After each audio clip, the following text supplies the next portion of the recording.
Hello and welcome to Acoustic Guitar, Tools for Worship.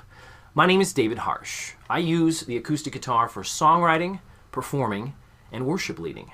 And I'm excited to share with you some of the tools that I've developed on this incredible instrument throughout the course of my career so far. I've designed this class within the context of contemporary Christian worship music.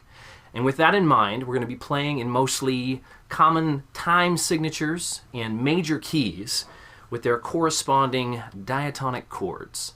I'm going to be playing on a standard tuned acoustic 6-string guitar. But if you're playing, for instance, a 12-string guitar or an electric guitar, or you're even a songwriter, I think you'll probably still get quite a bit out of this lesson. Okay, let's get into some strumming. But before we do, I want to make sure we're kind of strumming on the same page. I usually strum with a pick, and I hold the pick fairly gently, kind of like a blessing from God. I don't hold on to it too tightly.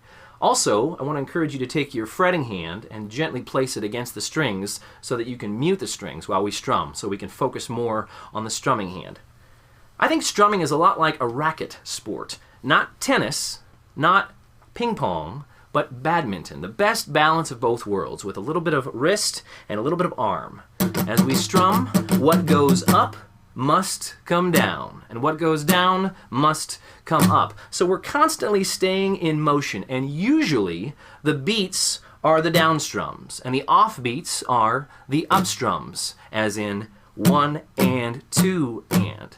Now if we get into smaller note values like 16th notes, then we're going to be going down on 1 and we're going to be coming up on E and In other words, 1 E and 2 E and Now if you look closely, we'll break this into 3 separate boxes so you can actually see on the diagram that there are 3 beats, and 2 beats. These make wonderful places for chord changes to take place. For instance, on the and of 2. So if we count 1 and a 2 E and 3 E and a 4 and a 1 and a 2 E and 3 E and a 4 and a. Okay? You could also say down, down, up, down, up, down, down, up, down, up, down, down, up, down, down, up, down, up, down, down, up, down, up, down, down. But if you're on beat 2 and, in other words, the and of 2, you could have a chord change like this.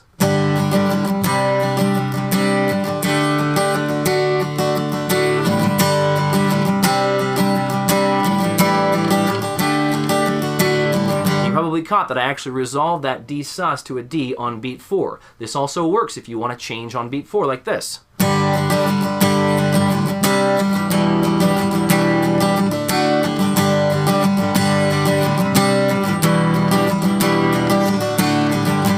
And by the way, these strums don't all have names. You can call them, Lucy, Ricky, Fred, and Ethel if you want to. I've just given them names so that I can identify what these particular strumming patterns are. If you see someone using this strum and you say, oh, he's using the 3+3+2 strum, he's going to say, the what strum? So this is just a way for me to kind of separate and delineate what they are. So we'll go ahead and say the names of the open strings, and they are E, A, D, G, B, and E. There's a great mnemonic device to remember those string names, and it's Eddie ate dynamite, goodbye Eddie. I believe that all roads lead from the piano. In our 12-tone system of Western music, every note that's played is either a white key or a black key.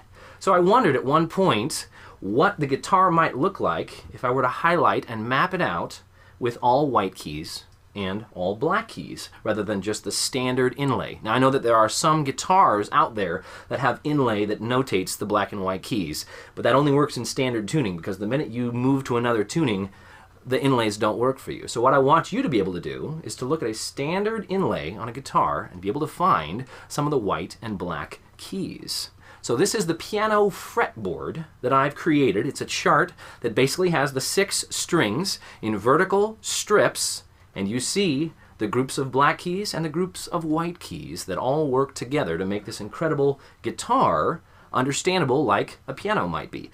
These chords have specific names. The 1 chord is called the tonic. The minor 2 is called the supertonic. The minor 3 is called the mediant.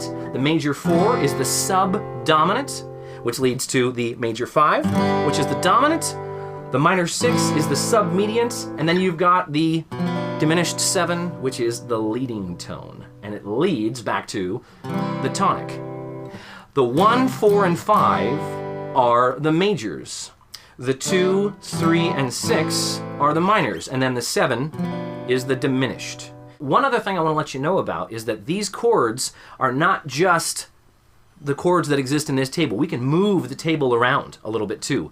You can rearrange the rows to create the caged keys. If you've heard of the caged system, which is a subject for another class, you can see that if I rearrange these rows, the chords of C, G, D, A, and E become the keys of C, A, G, E, and D, and that spells caged. So the left-hand column of chords shows the caged keys. And then you can take these chords that exist in these keys and of course play scales based on these chords,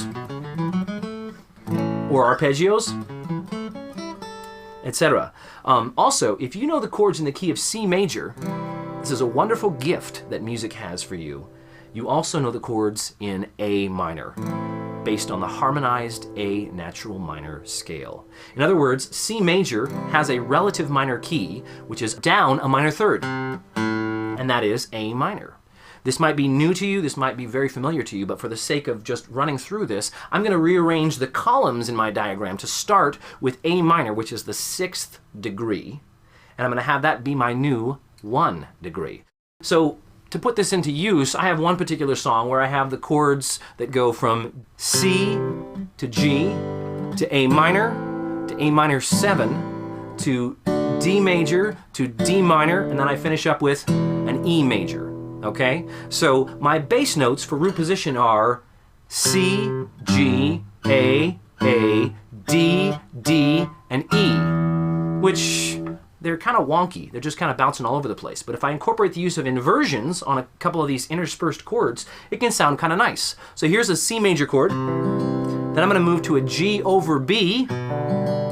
Here's my A minor. Now I'm going to put this into a minor 7 with a 7 in the bass. And then here's a D major in first inversion, so D over F sharp. I'm going to turn it into a minor chord, D minor over F. And I'm going to finish up with an E suspended 4, which we'll talk about in a moment with suspensions. So my bass line went from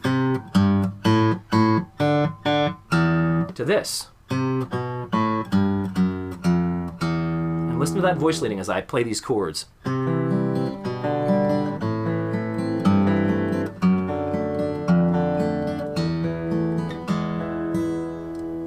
Nice. The inversions can certainly be a helpful tool. You can also do this in minor too. Take an E minor chord, take that root and bring it up to the 2nd degree, and you've got an E minor add 9. You can add the 7 there if you want, the D. So you've got an E where you're adding the F sharp, adding the D, and then let's make it even richer. Let's add the 11. This is the A.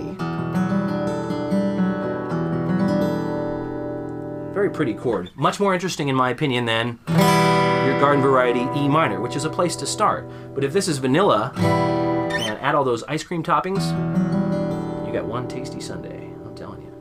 So hopefully this section on the harmonic aspect will give you some inspiration and some handy tools to allow you to listen to music and see it and move it around and basically take the chords that you're hearing and using, take them to a new level, claim them, use them, transpose them, understand them so that you can play these progressions more intentionally and intelligently and then come up with your own chord progressions.